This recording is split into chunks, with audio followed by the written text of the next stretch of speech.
Assalamualaikum warahmatullahi wabarakatuh. Selamat pagi Bapak Ibu tim penilai sertifikasi dosen gelombang pertama tahun 2025. Perkenalkan, nama saya Ivi Naim SEME, salah satu dosen tetap di program studi kewirausahaan Fakultas Ekonomi dan Bisnis Universitas Sulawesi Tenggara. Dalam kesempatan ini, saya akan memaparkan pelaksanaan kegiatan Tridharma Perguruan Tinggi pada bidang pengajaran, khususnya mata kuliah manajemen pemasaran, sebagai bagian dari pernyataan diri dosen dalam unjuk kerja Tridharma Perguruan Tinggi atau PDD UKTPT. Mata kuliah manajemen pemasaran dengan kode MPB 53338 Mata kuliah manajemen pemasaran dengan kode MPB 53338 merupakan mata kuliah wajib pada semester 3 dengan beban sebesar 3 SKS, terdiri dari 2 SKS teori dan 1 SKS praktek. Mata kuliah ini termasuk dalam kelompok mata kuliah bidang keilmuan kompetensi utama dalam kurikulum pendidikan S1 Kewirausahaan. Mata kuliah manajemen pemasaran membahas konsep dan praktek manajemen pemasaran dalam konteks kewirausahaan. Mahasiswa akan memahami strategi pemasaran, analisis pasar konsumen, perilaku konsumen, serta penerapan bauran pemasaran. Selain itu, mahasiswa juga dibekali keterampilan merancang dan mempresentasikan strategi pemasaran digital, serta mengintegrasikan kearifan lokal dalam aktivitas pemasaran, khususnya dalam mendukung UMKM dan bisnis di wilayah pesisir.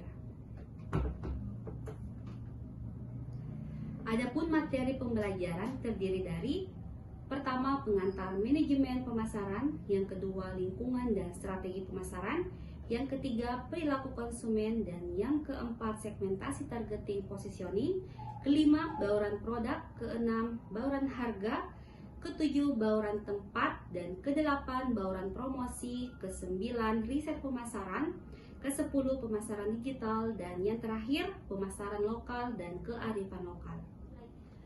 Mata kuliah manajemen pemasaran berkontribusi pada capaian pembelajaran lulusan seperti mampu menerapkan prinsip kewirausahaan dalam merancang dan mengelola usaha, mampu mengidentifikasi peluang usaha berdasarkan analisis pasar dan konsumen, dan mampu menyusun strategi pemasaran yang kreatif, efektif, dan inovatif, mampu menggunakan teknologi digital dalam mengelola pemasaran bisnis, dan yang terakhir, mampu berkomunikasi secara efektif dalam konteks bisnis dan pemasaran. Selama mengikuti mata kuliah ini, mahasiswa mampu menjelaskan konsep dari manajemen pemasaran, yang kedua, menganalisis pasar, perilaku konsumen dan segmentasi pasar, ketiga, merancang strategi pemasaran, keempat, menyusun rencana pemasaran berbasis digital dan lokalitas, dan yang terakhir, menyampaikan presentasi pemasaran secara efektif. Sistem perkuliahan dilakukan dengan metode pembelajaran ceramah interaktif, tanya jawab, dan pembelajaran berbasis masalah berdasarkan pendekatan delivery, interaction, dan assessment atau DIA. Materi disampaikan secara bertahap sesuai dengan rencana pembelajaran semester atau RPS melalui pertemuan tatap muka di kelas dengan pemaparan interaktif berbasis PowerPoint, didukung oleh sumber belajar utama yang relevan dan terkini. Terdiri dari berbagai buku ajar dan referensi serta publikasi ilmiah sebagai bentuk integrasi dari hasil penelitian pada proses pembelajaran. Interaksi antara dosen dan mahasiswa difasilitasi oleh tanya jawab, konsultasi daring melalui grup WhatsApp, umpan balik langsung terhadap tugas yang diberikan. Sehingga mahasiswa didorong untuk aktif bertanya, menyampaikan pendapat dan berdiskusi baik secara sinkron maupun asinkron. Penilaian dilakukan secara berkelanjutan dan menyeluruh, mencakup beberapa aspek. Yang pertama adalah aspek kehadiran dengan bobot sebesar 20%. Dan yang kedua, aspek penugasan atau kuis dengan indikator penilaian 15%. Dan yang ketiga, aspek ujian tengah semester atau UTS dinilai berdasarkan indikator pemahaman konsep dan aplikasi dengan bobot 30%, dan ujian akhir semester atau UAS dengan indikator penilaian pemahaman konsep dan aplikasi dengan bobot 35%, sehingga keseluruhan nilai akhir adalah 100%. Melalui cuplikan video pembelajaran yang akan ditampilkan setelah ini, saya akan menunjukkan praktek nyata bagaimana saya menyampaikan materi, membangun interaksi, serta melaksanakan penilaian pembelajaran secara objektif dan sesuai dengan rencana pembelajaran semester.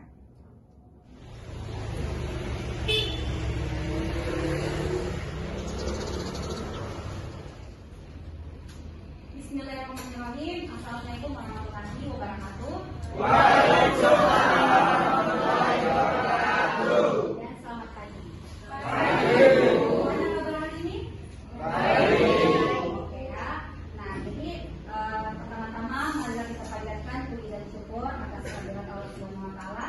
Semoga di pagi hari ini kita semuanya diberikan kesehatan, keberkahan, dan semoga senantiasa diberkahi Allah Subhanahu wa taala ya.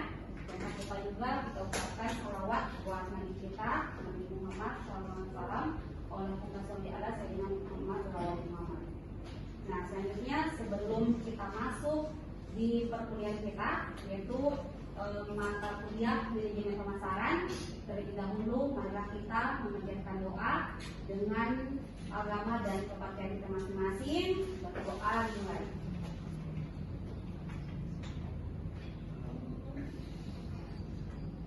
Berdoa selesai. Nah, sekarang ibu akan mengabsen namanya satu-satu ya. Jadi adik-adik mahasiswa diharapkan tetap duduk dengan rapi dan mendengarkan namanya kita yang panggil. Yang pertama Lia Ayu Lestari, Ibu Umar Dasar, Siti Mayoni, hadir Bu. Muhrim, Hadir Bu. Asabul Kafi, Hadir Bu.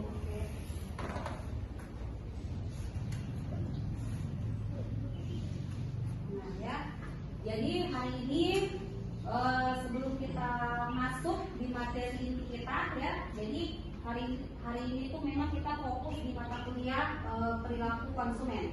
Namun sebelumnya di sini ibu akan menanyakan kembali materi minggu lalu ya. Nah, jadi nanti yang bisa menjawab ibu akan menjawab. Siap? Oke ya, jadi pertanyaan pertama adalah siapa yang bisa menjelaskan pengertian dari manajemen pemasaran? Coba yang di situ, ujung. Manajemen pemasaran adalah proses pelaksanaan dan pengendalian kegiatan pemasaran untuk mencapai tujuan organisasi. Ada lagi? Oke ya. Nah, terus pertanyaan kedua itu kenapa pemasaran manajemen penting? Nah, silakan Yuyung.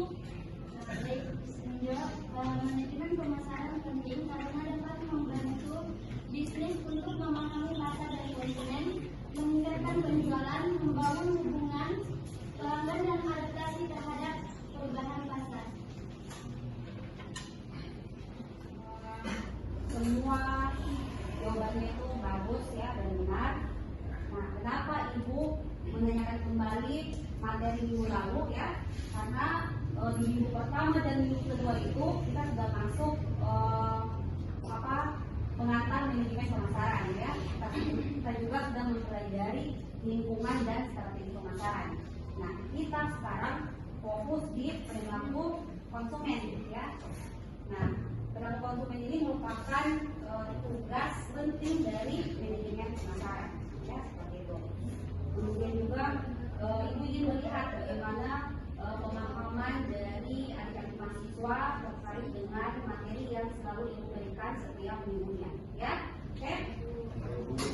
Nah, perlu diketahui juga manajemen pemasaran ini bukan hanya mengelola produk atau meningkatkan penjualan, tapi bagaimana menciptakan nilai dan solusi yang berakar dari pemahaman yang mendalam terhadap perilaku konsumen ya. Oleh sebab itu, menganalisis perilaku konsumen merupakan fondasi dari strategi pemasaran. Nah, sekarang kita masuk di materi inti kita ya. Silakan menyiapkan alat tulisnya sambil melihat PowerPoint yang akan Ibu tampilkan. Nah, jelas? Jelas. Ya. Nah, mata kuliah kita adalah manajemen pemasaran ya. Nah, di mana minggu pertama, minggu kedua kita sudah masuk pengantar manajemen pemasaran dan juga kita sudah masuk lingkungan dan strategi pemasaran ya. Nah, sekarang di pertemuan ketiga kita membahas perilaku konsumen. Nah, CPNK-nya atau capaian pembelajaran mata kuliah yaitu menganalisis pasar, perilaku konsumen dan segmentasi pasar. Adapun sub CPNK-nya yaitu mahasiswa mampu menjelaskan faktor yang mempengaruhi perilaku konsumen dalam pengambilan keputusan pembelian ya. Jadi tujuan dari mata kuliah ini adalah bagaimana mahasiswa mengidentifikasi faktor-faktor perilaku konsumen. Oke? Nah, di sini ada ruang lingkup perilaku konsumen ya. Nah, ruang lingkup perilaku konsumen ini mencakup berbagai aspek yang mempengaruhi bagaimana individu atau kelompok membuat keputusan untuk membeli, menggunakan dan membuang barang dan jasanya. Nah, kemudian ada aspek yang termasuk dalam ruang lingkup perilaku konsumen apa saja? Yang pertama, proses pengambilan keputusan. Yang kedua, ada kebutuhan dan keinginan.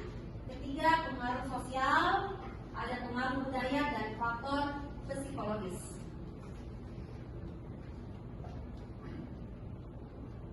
Nah, adapun pengertian perilaku konsumen itu adalah studi tentang bagaimana individu, kelompok, dan organisasi memilih, membeli, menggunakan dan membuang barang, jasa, ide atau pengalaman ya. Jadi perilaku ini mencakup berbagai aspek yang melibatkan proses mental dan emosional yang terjadi sebelum dan setelah melakukan pembelian.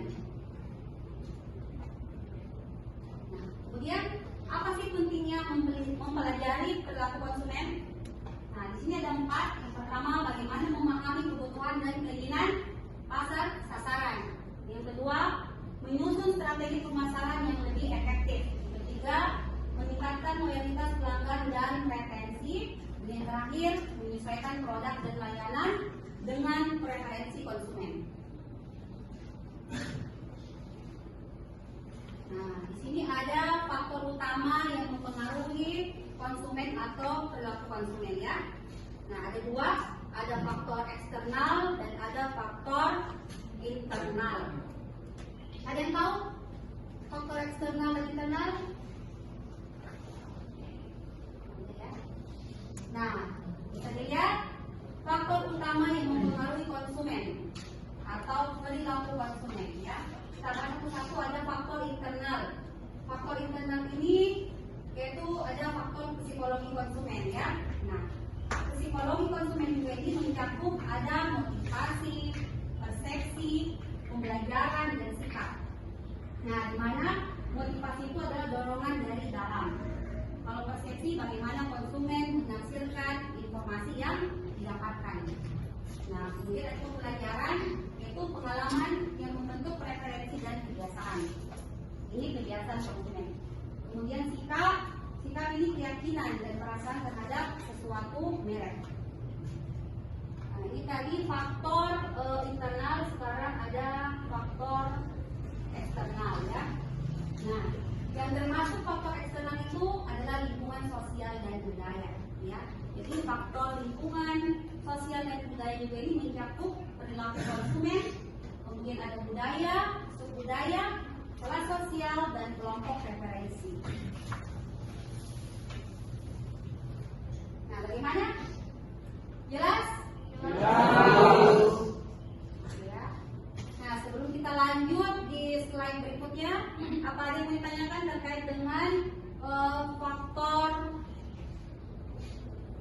faktor internal atau eksternal atau perilaku konsumen? Ada yang ditanyakan?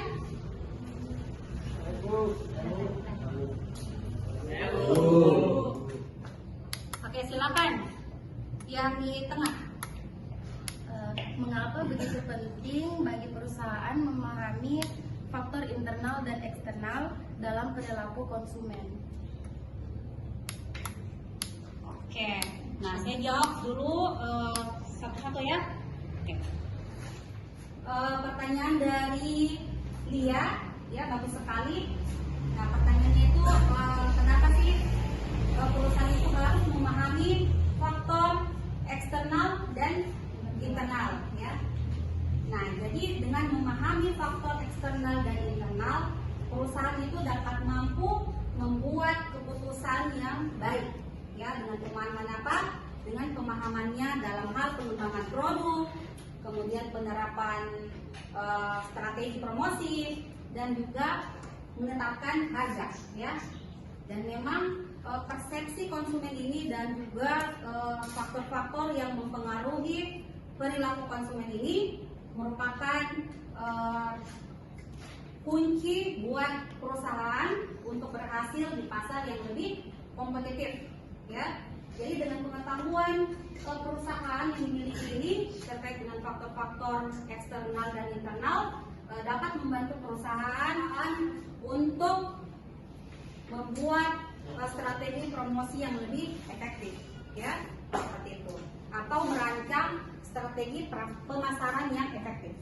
Oke, bagaimana dengan jawabannya? Oke ya. Nah selanjutnya ada yang mau bertanya lagi? Saya Bu. Ada terkait dengan perilaku konsumen? Apa? Oke, bagaimana? Masih ada yang mau tanyakan sebelum ibu lanjut di materi selanjutnya? Ya baik ya. Nah, coba yang di depan silakan bertanya. Baik. Mengapa persepsi itu penting dalam keputusan pemilihan konsumen? Apa hubungannya dengan perusahaan sehingga persepsi itu penting? Ya oke ya. Nah ini juga pertanyaannya bagus dan sangat menarik ya. Nah, kenapa persepsi itu penting dan apa hubungannya dengan perusahaan sehingga dikatakan persepsi itu sangat penting sekali ya. Nah, pertama yang harus adik-adik mahasiswa ketahui bahwa persepsi konsumen itu adalah cara individu bagaimana memahami dan menilai suatu produk atau layanan ya. Nah, berdasarkan apa? Berdasarkan informasi yang didapatkan, pengalaman, dan juga keyakinan yang mereka tahu tentang produk atau layanan ya, seperti itu. Nah, kemudian kenapa dikatakan penting? Ada yang bisa tahu? Ya, kenapa persepsi itu dikatakan penting? Karena dengan persepsi yang positif akan suatu produk atau merek ya, maka akan membuat atau mendorong konsumen untuk membeli ya. Membeli apa? Membeli produk ya, seperti itu. Nah, kemudian apa hubungannya dengan perusahaan? Nah, otomatis ketika konsumen membeli produknya ya, pastinya perusahaan akan mendapatkan keuntungan ya. Nah, untuk itu perusahaan yang berhasil menciptakan persepsi yang positif terhadap produknya maka akan mudah dilihat, akan mudah diingat oleh konsumen, sehingga konsumen akan lebih banyak untuk membeli ya atau membayar lebih terhadap produk mereka. Oke, bagaimana? Jelas? Oke, tepuk tangan dulu yang bertanya.